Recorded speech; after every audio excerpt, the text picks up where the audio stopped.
La charlatana. Es tremendo. The Little Charlatan. Esta realmente es muy linda la charlatana. Impresionante. Hola, Martín.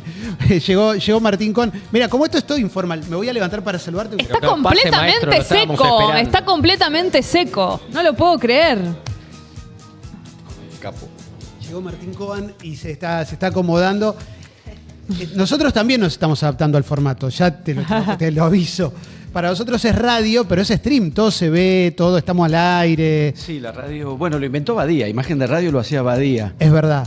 Pero mi vieja costumbre, yo nunca estoy bien vestido, esa es la verdad, pero no tengo con qué. Pero mi reparto de un poquito mejor en la tele y no tan bien en la radio, no Y ahora, funciona más. ahora ya no funciona más. Siempre mal, bueno. Ah, bueno, pero tenés criterio para vestirte. Yo desde que vi una foto tuya por primera vez hasta hoy, el criterio está. Onda deportiva. sos. Tres tiras, Sí, todo tres no, tiras. sí, porque es más cómodo. Claro. Es más cómodo. Sí. Pero no, yo tampoco me termino de acostumbrar, formado como estoy en el siglo XX, a que eso que llamábamos radio ya no es exactamente... No, es tremendo. Radio. Primero te quiero felicitar por lo de personalidad destacada de la cultura. Muchas gracias. Como para abrir un poquito.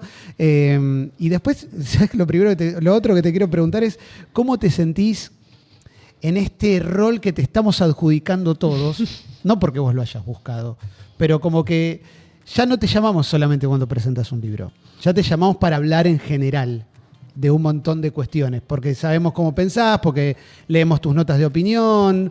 Hay un poco de, ¿y ahora quién podrá ayudar? Tipo un chapulín colorado del pensamiento. Que Claro. es como, o llamen a Coan o me Sí. quedo dentro de un barril hasta que... Sí. ¿Qué pensará Coan de esto? Sí. ¿Cómo te...? Porque viene a cuento porque el Chapulín Colorado era una parodia del héroe, no era un Sí. héroe. No, obvio, Claro, y pero- tenía miedo. Tenía del miedo, pero Chapulín. lo vencía. Lo Sí. vencía, claro. ¿Cómo se llamaba el martillo? El chipote chillón. Chipote Yo no lo tengo. Sí, claro, el chipote chillón. No, como bien decías, Clemente, es algo ni buscado, ni pensado, ni premeditado, ni sobre lo que me detenga demasiado, esa es la verdad. Yo hago mi trabajo, soy docente, escribo en medios, escribo libros. Si a alguien le interesa lo que yo tenga para decir, me siento agradecido. Y si algo que yo diga tiene algún eco, me siento agradecido. Eso es todo. Me gusta igual porque desde tu rol de escritor, obviamente usás mejor las palabras que el resto de las personas. No, Eso no. sucede. No por escritor, en todo caso por lector, que podemos tenés serlo razón. absolutamente todos. Sí, Mi sí. relación con las palabras viene dada por mi condición de lector. Y mi condición de escritor viene dada por mi condición de lector. De manera que yo no haría en todo caso el corte por quienes Sí, nos sí, es dedicamos a escribir o no, sino por la relación que entablamos con las palabras cuando leemos. Sí, tenés razón. Bueno, y iba a ir a lo de llorar. Quiero arrancar con tu última columna, con la columna de perfil del otro día que habla sobre la palabra llorar y sobre el concepto de llorar y cómo se está utilizando y demás. Algo que me gusta mucho es cómo podés detenerte en un detalle como para pintar un poco un panorama que lo estamos todo el tiempo tratando de codificar, me parece. Y ahí creo que había una pequeña clave, ¿no? Con la palabra llorar. Ahora decilo sin llorar. Estamos todos en eso, ¿no? Tratando de entender, que siempre estamos tratando de entender qué pasa, pero hay épocas donde las cosas que pasan son más desconcertantes y otras menos. Personalmente tengo efectivamente una columna, entre otros espacios de trabajo, una columna en el diario Perfil, todos los sábados desde hace años. Sí. Yo lo sé porque van numeradas las columnas y la que tengo que mandar esta tarde creo que es la 854. Es un libro, Claro. ¿no? Bueno, hay compañeros que han reunido algunas de sus columnas, Daniel Link, por ejemplo, Sí. con quien compartimos sección en el diario, entre otros compañeros, que a lo largo de los años además han pasado, cuando empezó esta sección, me estoy refiriendo a la sección de columnas de escritores del diario Perfil los días sábados, Sí. en una cosa que se hacía, pero que todavía se hace, que es imprimir las cosas. Entonces sale una cosa llamada diario, unas hojas que con la mano le vas haciendo así, vas leyendo ahí. Estaba Fogwill cuando empezó. Mirá. Cuando empezó la sección, no sé, mucho tiempo. Sí. Y para mí hay un desafío, quizás es una palabra demasiado grande, pero algo que me planteo y que no necesariamente me sale, que es evitar la opinión. Evitar la columna de opinión. En el sentido de alguien que se posiciona y dice su parecer sobre algo, sobre el mundo, sobre determinado episodio. En general, porque no tengo opiniones muy significativas. Para ese desafío te lo impone un contexto, decís como hay un contexto de pensamiento No, binario, yo. no quiero opinar o no. No, yo.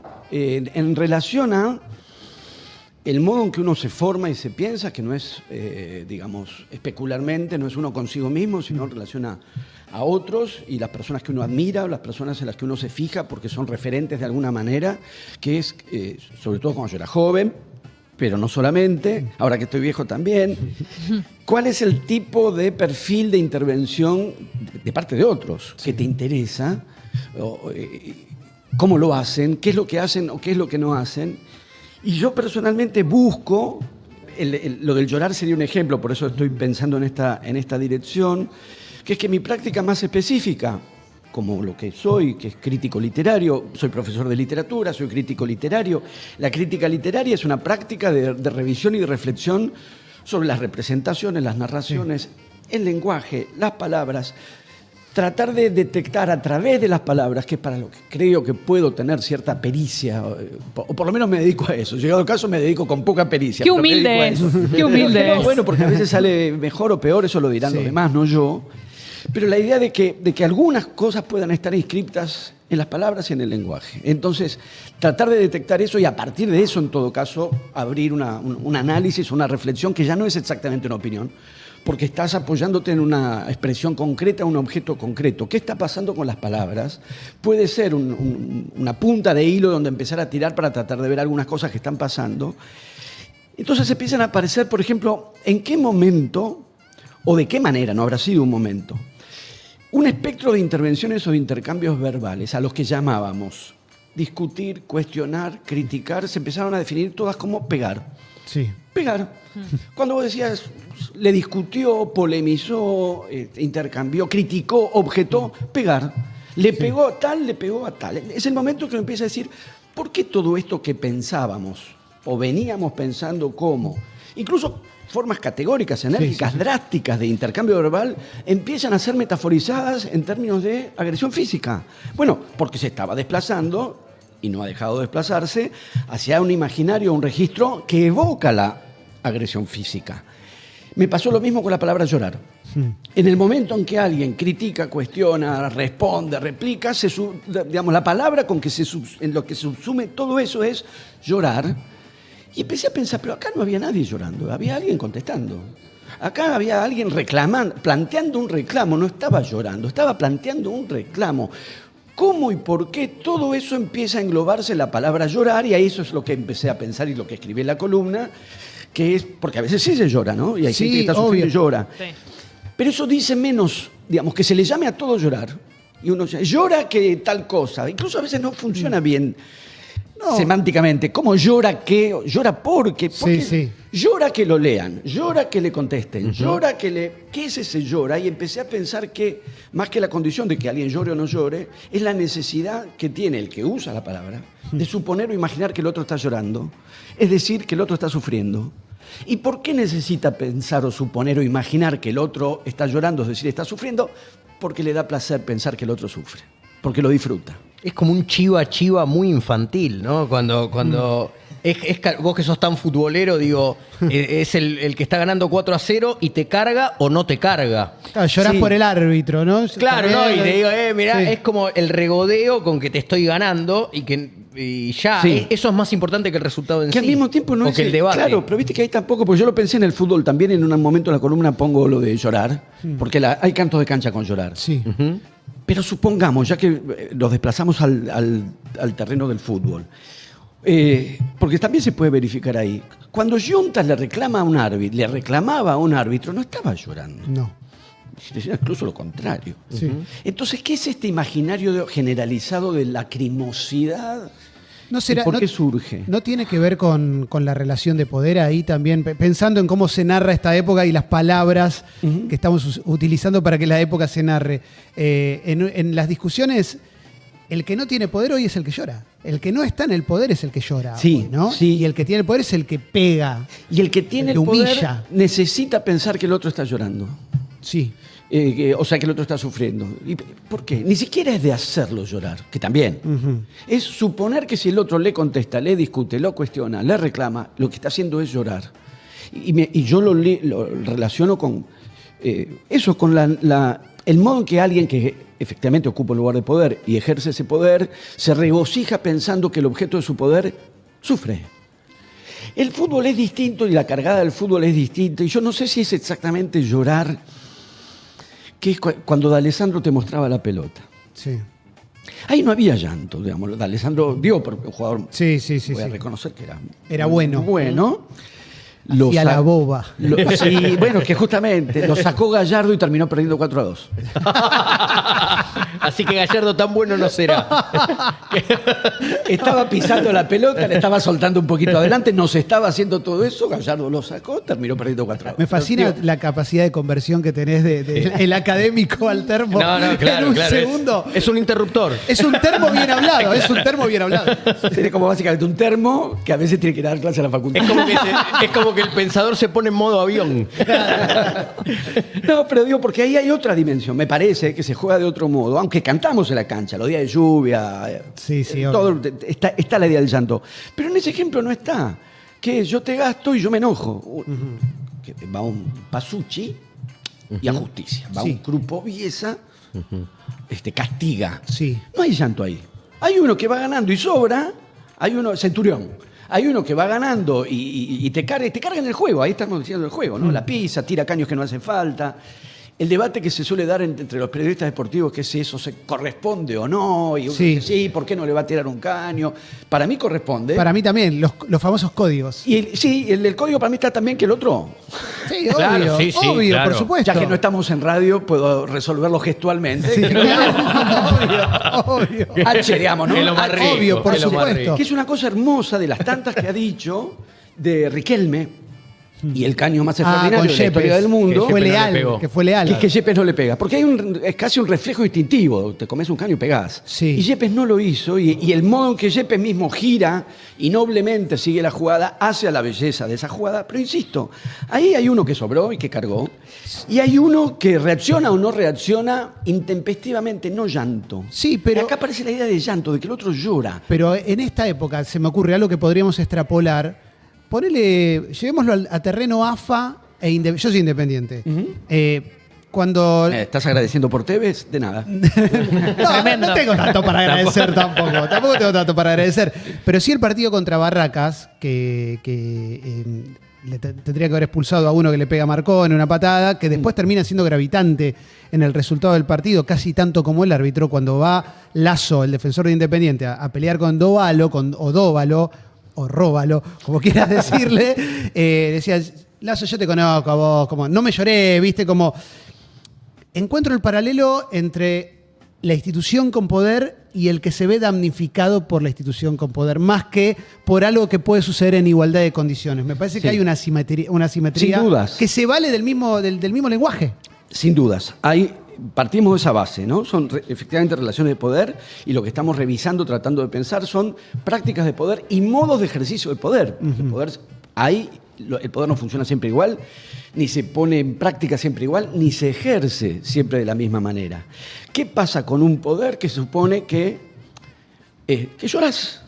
Sí. Cuando le contestás llorás. Digo, hay una relación necesariamente de poder y de contrapoder. Y de poder y resistencia al poder. Lo que no implica necesariamente que esa posición de poder caiga. Sí. El poder se sostiene con sus prácticas de poder, y del otro lado hay respuestas, resistencias, formas de contrapoder, que insisto, no tiene por qué revertir la relación de poder, ni siquiera tiene necesariamente el poder de equilibrarla, sigue siendo una relación de ejercicio de poder, pero aquel que es objeto de poder responde, resiste. ¿Por qué, insisto, suponer que esas respuestas hay que expresarlas en términos de llorar? Le hacen el penal que le hacen a Ábalos. Sí. Que es Penalazo, penal. por Que es supuesto. penal. Para que no quede en la historia solamente el de Pinola, ahora ya tenemos dos. Sí, el de Pinola igual sigue siendo el número uno. Es la escena fundante, digamos.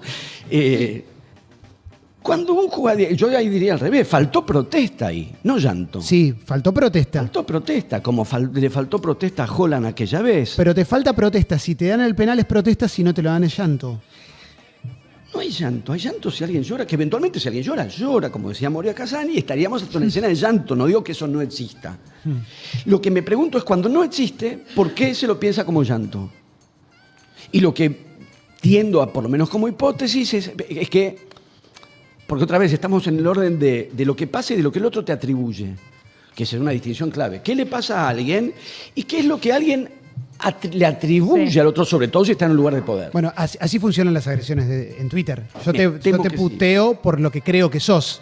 Y no Es se decir- usa la palabra sufrimiento, que a la vez a mí me suena más fuerte a veces que Es que, llorar. claro, es que- Sufrir es más fuerte que llorar. Exacto. Entonces, hay algo ahí en la atribución. Pues está muy claro, cuando alguien te imagina de determinado modo, ustedes que tienen más exposición pública, alguien te imagina y le habla eso que imagina. Está hablando solo. Sí. Está poniendo el objeto de su imaginación, le habla al objeto de su imaginación, el objeto de su imaginación contesta o no contesta lo Sí. que la misma persona imagina. Esa persona está funcionando Pero sola. no están ligadas los conceptos de mi imaginación necesita visualizarte llorando. No estoy ahí ocupando mi necesidad primaria, que es Exacto. humillarte. Porque se ha escuchado, Sí. déjame que te voy a humillar. Sí, yo creo que es del orden Si de- yo te humillo sí. y vos no llorás, fallé. Sí, yo creo que es del orden de la humillación, que es una práctica muy generalizada, cada vez más generalizada Sí. socialmente. Siempre existió, ¿no? Obviamente, pero me parece que se generaliza y se admite de otro modo. Y la necesidad del que te supone, porque te están suponiendo, Sí. el que supone que está sufriendo, el que necesita, Sí. el que desea suponer que está sufriendo. ¿Por qué alguien se dispone, otra vez, necesita suponer que está sufriendo? Porque ese sufrimiento que supone le da placer. A veces, además, el sufrimiento existe. Existe realmente, ya no es la suposición del que habla, pero ahí ya estaríamos en otro plano y también les da placer. Acá es la necesidad de imaginarte sufriendo para regocijarse con la imaginación de ese sufrimiento. Por ejemplo, cuando un investigador del CONICET plantea socialmente la importancia de las investigaciones científicas y de orden social en una sociedad más o menos razonable, no está llorando. Eventualmente alguien llorará, no llorará, es otra cuestión. El asunto es, cuando alguien toma posición y responde públicamente a una fuerza embrutecedora, arrasadora, que no logra dimensionar cuál es la importancia y la relevancia de las investigaciones en el campo social, en una sociedad, y alguien le contesta, esa respuesta es una respuesta que puede ser réplica, argumentación, contracrítica, resistencia a un mecanismo de poder. ¿Por qué se le llama siempre llorar? Porque me parece, se pretende de algún modo, o se precisa, no ver en el otro otra cosa que un sujeto de sufrimiento, porque el sufrimiento de ese sujeto imaginado le da placer al que tiene poder, que evidentemente disfruta del sufrimiento de los demás. Pero también ahí hay una narrativa, a ver, corregime si me equivoco. Yo me pregunto mucho cómo llegamos a este estado de situación y cómo llegamos a esta narrativa que también el que está deseando que el del CONICET sufra es porque tiene incorporado que él sufrió antes por culpa del CONICET, Sí. por culpa del ano de Batman. Ahí tenemos un campo enorme en el que le damos vueltas y, bueno, porque eso es lo que estamos tratando entre todos de dilucidar y por lo menos ir entendiendo. Yo no diría entender, porque entender Sí. también supone un recorrido que en un momento termina y dice, ya entendimos. Sí. Vamos tratando de entender cuáles son las condiciones de posibilidad que permitieron o que hicieron que llegáramos a este estado de cosas. Porque efectivamente no podemos entender todo esto que estamos caracterizando, si estamos de acuerdo que es una caracterización razonable de un estado de cosas, se vuelve inseparable de qué es lo que hizo posible que este estado de cosas apareciera o se consolidara o se extendiera o se generalizara. Los factores sin dudas tienen que ser varios. Sí, tienen que ser a mí me muchos. obsesiona. Sí. Es una cuestión, porque es una época bastante fea. Sí. Pero uno de los elementos es el que vos decías, Clemente, y yo creo que es un punto fuerte a considerar. Ha habido sufrimientos desatendidos. No me estoy refiriendo, ahora ya no estamos pensando en la dinámica de la que hablábamos antes, de el disfrute perverso con el sufrimiento del otro. Sí. Te hago sufrir porque me gusta que sufras. Me imagino que estás sufriendo y te digo que llorás, o supongo que llorás porque me gusta pensar que estás llorando y sufriendo. Hasta ahí teníamos una cosa. Tratando de ver cómo se llega a ese estado de cosas, sí, aparece algo que vos mencionás y que creo que ha habido sufrimientos desatendidos. Ya no de este orden, el disfrute, pero sí desatendidos, subestimados. Formas de sufrimiento subestimadas. Se me ocurre por lo pronto una, debe haber muchas. Sí. La desconsideración o la subestimación de ciertos grados de sufrimiento durante la pandemia. Sí. Estoy entre las personas que creen que la pandemia es verdad. O sea, que es cierto, que había un virus o no. Yo levanto la mano. Para mí pasó, ¿eh? Para mí pasó, para mí había un virus, para mí había que tomar medidas de prevención en la sociedad. Sí, respecto. sí. No estoy planteando que no, porque no creo que no. Supongamos que las medidas fueron, para no entrar en esa discusión, si quieren entramos, supongamos que todas las medidas fueron razonables. Supongamos, no estoy Sí, diciendo, sí. algunas habrán sido, otras no, eso es otra discusión. Quiero Sí, centrarme en lo que vos planteabas. sí, sí. Supongamos que fueran todas razonables. Incluso las razonables traían padecimiento. Quizás era un padecimiento inexorable, quizás era un padecimiento necesario, ineludible, pero existía. Y si existía había que contenerlo, o había que atenderlo, o había que Ocuparse. ocuparse de algún Sí. modo. Y lo que apareció en más de un caso fue desprecio. Bueno, no es para tanto. ¿Cómo sabes cuál es la medida de no es para tanto? De alguien que, no sé, vive solo y se angustia Sí, sí, sí. en esa soledad, o alguien que no vive solo, porque se daban los dos fenómenos. Sí. El que vivía solo y necesitaba ver a alguien, y eso es un sufrimiento, y los que viven con otras personas y necesitan en algún momento estar solos. Sí. Y no podías. Problemas nuevos. Claro, en una escena inédita, Sí. la escena mundial era inédita, aparecieron problemas nuevos, y creo que hubo una desatención, una desconsideración de ciertos grados de sufrimiento y de padecimiento. Insisto, aún sobre la idea o la premisa de que las medidas eran necesarias y adecuadas, e inevitables. Vos tomás una medida inevitable, pero si esa medida produce algún grado de padecimiento, atendé el padecimiento.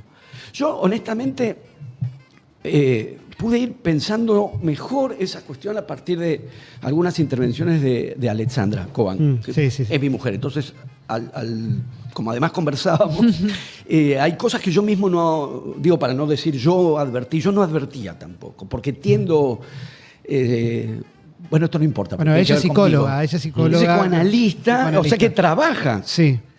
Yo no sé bien, porque no cuenta, porque justamente su trabajo tiene que ver con no estar contando lo que hace, de manera que yo no sé lo que hace, pero sé a qué se dedica.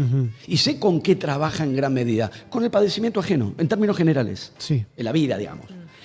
Por lo tanto, tuvo una sensibilidad que yo inicialmente no había tenido, porque yo soy bastante negador con los padecimientos. Sí. Primero los propios. Lo admito, soy un poco proclive a, soy proclive a eso, y es un defecto.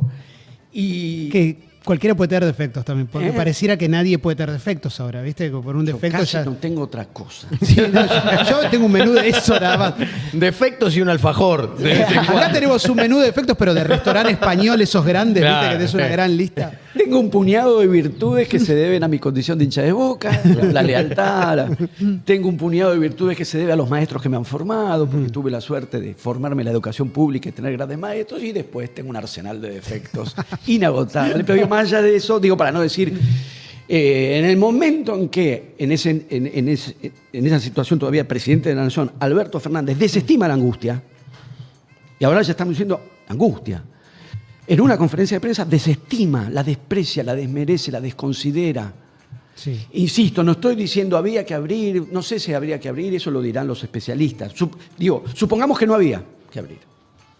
Hubo una insensibilidad para con gente que estaba padeciendo, y eso a algún lado va a parar. ¿Qué te pasa con lo simbólico? Porque se ha hablado hasta el hartazgo. Primero, que Ir ahí, sí, sí. el gobierno actual usa muchísimo esto de no medialunas para la casta, o esto, digamos, como una especie de simbolismo, a mi juicio, como muy poco profundo. A su vez, recién mencionamos lo de la foto en Olivos de Alberto Fernández durante la pandemia. Digo, vos que habitualmente uno considera que nunca el árbol te tapa el bosque.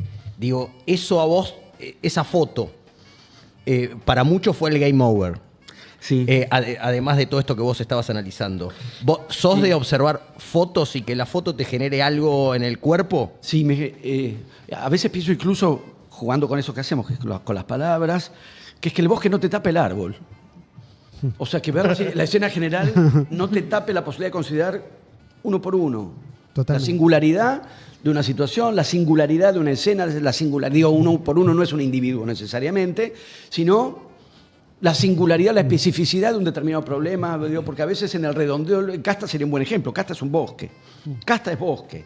Entonces, veamos los árboles. Entonces, si empezás con los árboles, la medialuna del diputado no es que no sea significativa, pero es menos significativa que los artilugios del poder financiero, por ejemplo. O sea, la cantidad de medialunas que hay, no el abuelo, el tatarabuelo, la medialuna del tatarabuelo. Bueno, pero los tenés que Del chos, explicar. no. Pero los tenés que explicar. Sí. La medialuna no la explicás. Y la medialuna además es concreta. Claro, es una se foto. ve mejor, es una foto. Entonces tenemos ahí varias Y cuestiones. llega a todos. Vos decís eso y todo el mundo le Sí. llega. El artilugio del poder financiero, vos no lo vas a entender. Claro. ¿Viste?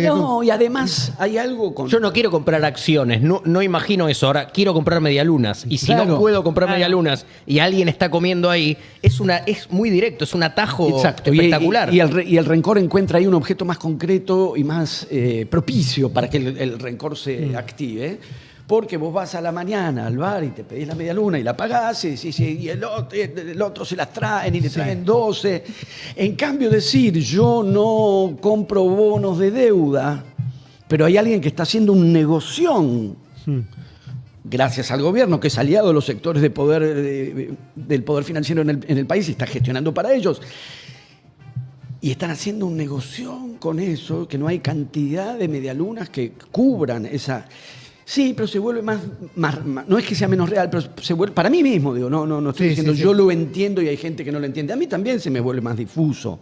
Hay movimientos de capital financiero que no caben en ningún bolso, no lo puedes tirar, no hay fabricación de bolsos suficiente para meterle adentro toda esa plata, ni hay conventos, suficiente cantidad de conventos para revolearle esa cantidad de plata. Pero la verdad es que cuando uno ve a un tipo revoleando el bolso, se concretiza como objeto de reacción, digo no para los que no entienden, para todos.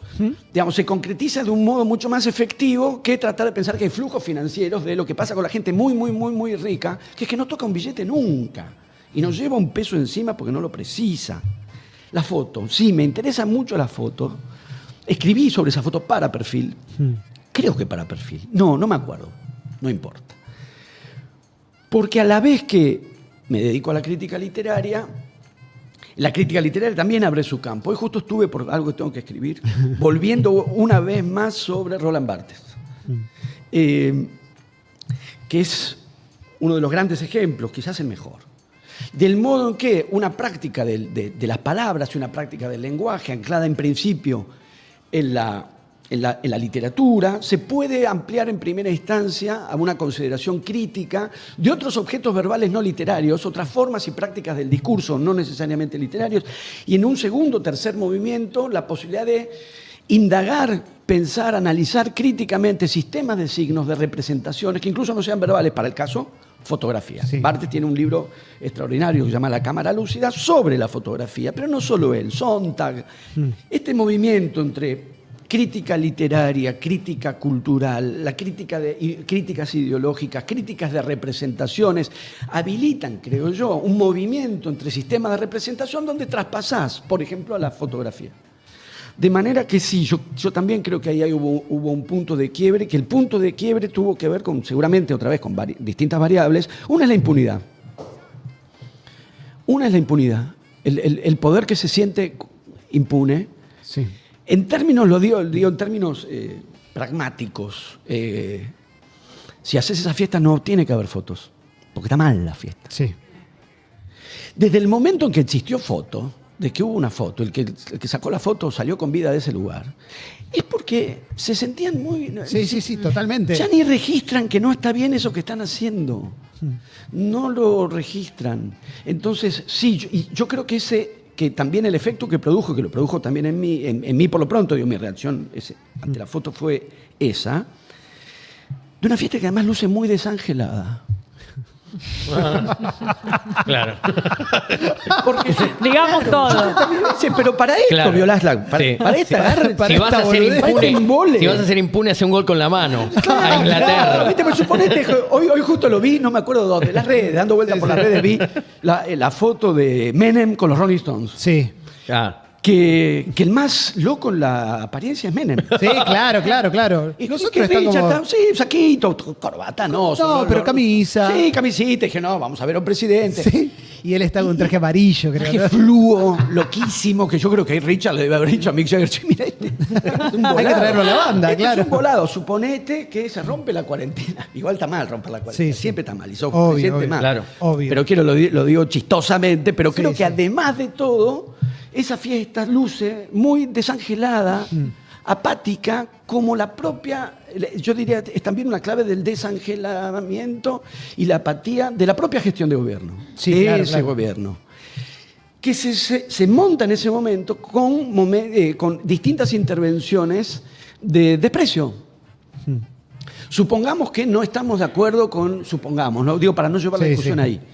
Con el chico, creo que era del kayak. Supongamos que.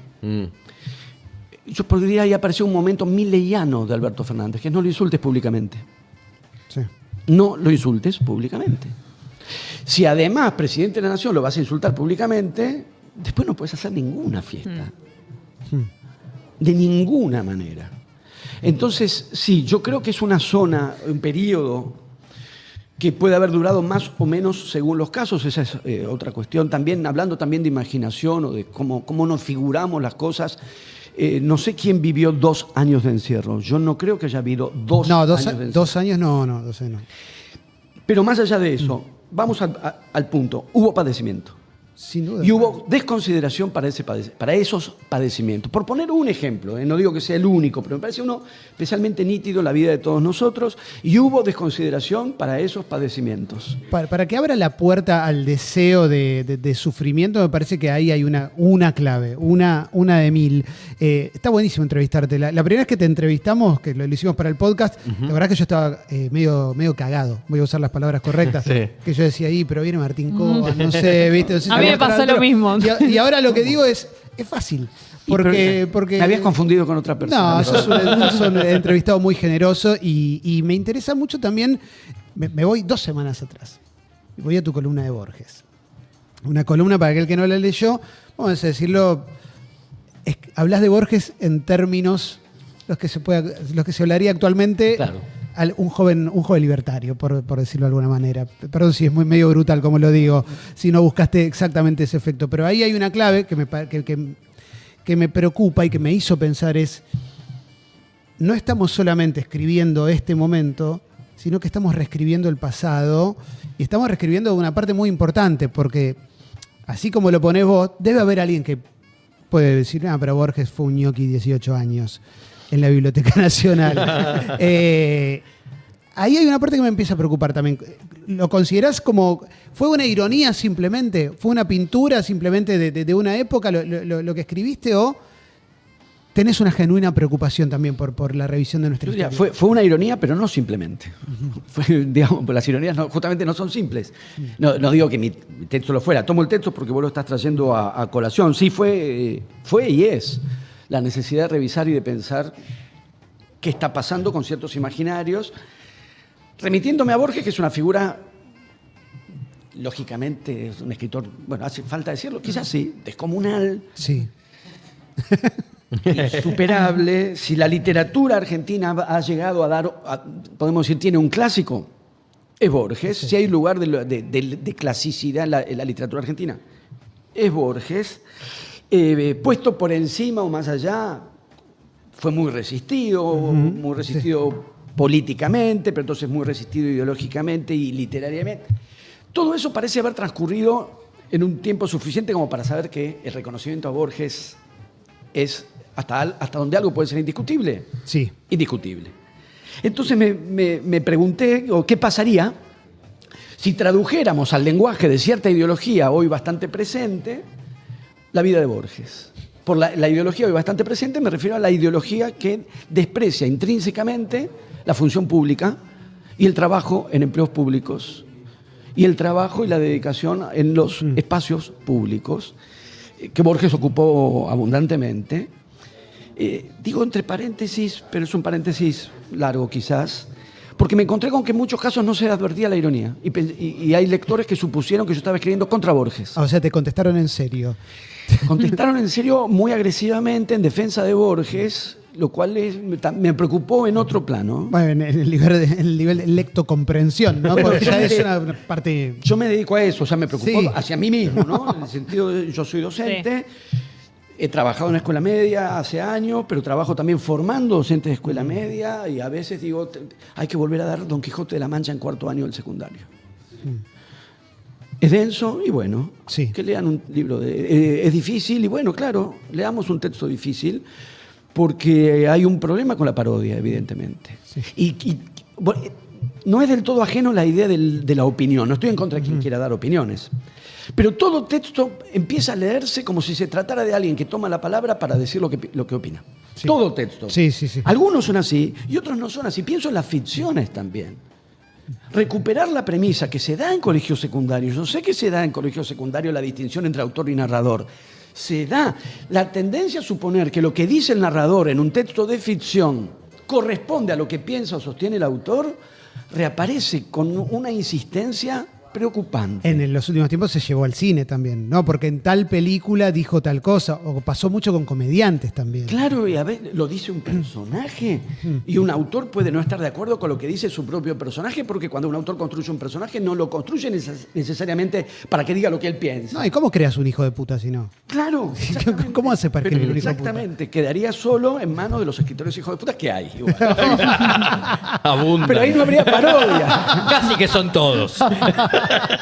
Lo que pasa es que ahí no habría parodia, habría alguien diciendo lo que piensa. Yo digo justamente, alguien que no está diciendo lo que él piensa, está poniendo Sí, en sí. juego una representación, una figuración, una circulación de la palabra más compleja que es yo pienso que dos puntos. Yo construyo un personaje Sí. o un narrador que piensa lo que yo no pienso, entonces el lector va a tener que trabajar por lo menos con dos frecuencias. Sí. Por lo menos con dos frecuencias. Pero digo, más allá de eso, más allá de un texto determinado o no, sí, lo pensé en relación a que tiene que ver con el pasado y cómo pensamos el pasado, y el pasado efectivamente está ahí disponible para ser pensado, repensado, considerado y reconsiderado una y otra vez desde cada uno de los presentes. No es que el pasado, hay que cuidar el pasado, cristalizarlo y cuidarlo como quien cuida un tesoro ya reunido. Sí. El pasado está siempre disponible para ser, insisto, repensado y rediscutido. Hay que ver cómo. Y en la Argentina, creo que históricamente ha habido, y todavía quizás haya, pero está amenazada, una fuerte tradición de reconocimiento al espacio público. Porque tenemos, entre las cosas que han salido bien en la Argentina, que no son tantas, casi todas nos van saliendo mal, pero hay algunas que han salido bien. El sistema de la educación pública, con Sarmiento como referente, para Sarmiento lo citan, pero después lo arrasan. Sí. El sistema de educación pública en Argentina ha sido lo suficientemente sólido, lo suficientemente consistentes, como para que aún después de años y años de deterioro o a veces de ataques frontales, resiste y se sostiene relativamente bien. De manera que pertenecer, haberse formado, yo me formé en la universidad pública, es motivo de orgullo. Yo estoy orgulloso de haber estudiado en la Universidad de Buenos Aires. Estoy orgulloso de haber podido contar en una universidad pública con docentes como Enrique Pesoni, Jorge Panesi, Noé Gitric, Beatriz Sarlo, David Viñas, Ricardo Piglia, Josefina Ludmer, me olvido. Disculpas para lo que me olvido. Y estoy orgulloso de poder, como docente, trabajar y enseñar en esa institución de educación pública en la que enseño y trabajo. Y estoy orgulloso del sistema de red de bibliotecas populares que hay en la Argentina, que la fundó Sarmiento también. Para que los libros lleguen a lugares donde, de no existir este recurso, no llegarían. O llegarían solamente aquellos que responden al interés comercial de la librería comercial de la localidad. Y hay que pagarlos, y son caros. La posibilidad de contar con una red de bibliotecas populares que alcanza todo el país es motivo de orgullo en la Argentina. Y hay mucho, la salud pública. ¿Cómo es que ha ido deteriorándose esa consideración de nuestra historia y de nuestro presente, y empieza a ser desdoroso trabajar en el ámbito público? Y trabajar de bibliotecario en una biblioteca pública empieza a ser llamado ñoqui. Ñoqui es el que no hace bien su trabajo y no va. ¿En eso estaremos de acuerdo? Sí. Está mal. Pero una cosa es decir, está mal que alguien cobre y no vaya a su trabajo, Y otra es llamarle ñoqui a todos aquellos que se ocupan de eso y que en muchísimos casos hacen su trabajo. Y el trabajo es muy importante y lo hacen muy bien.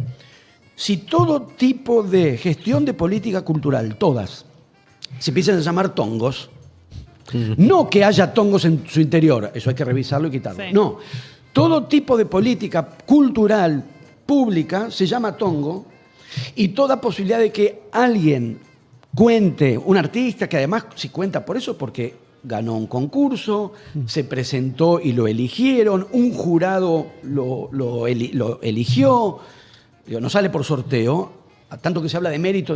Sí. Ahí hay un ejemplo de mérito, se presentan X cantidad de proyectos, se eligen 2 y se respaldan esos 2. Eso no es un kiosco. Llamarle a eso kiosco, llamarle al otro tongo, llamarlo al empleado que trabaja en la esfera pública de la difusión de libros o de la enseñanza ñoqui, es deteriorar por entero. Por eso antes usé la palabra arrasar, que la tomé también de mi mujer, que la usa mucho. Son bienes, ¿cómo se dice? bien. Compartidos. Conyugales, claro. Claro, conyugal. Pero igual lo digo. Sí. Se arrasa con todo.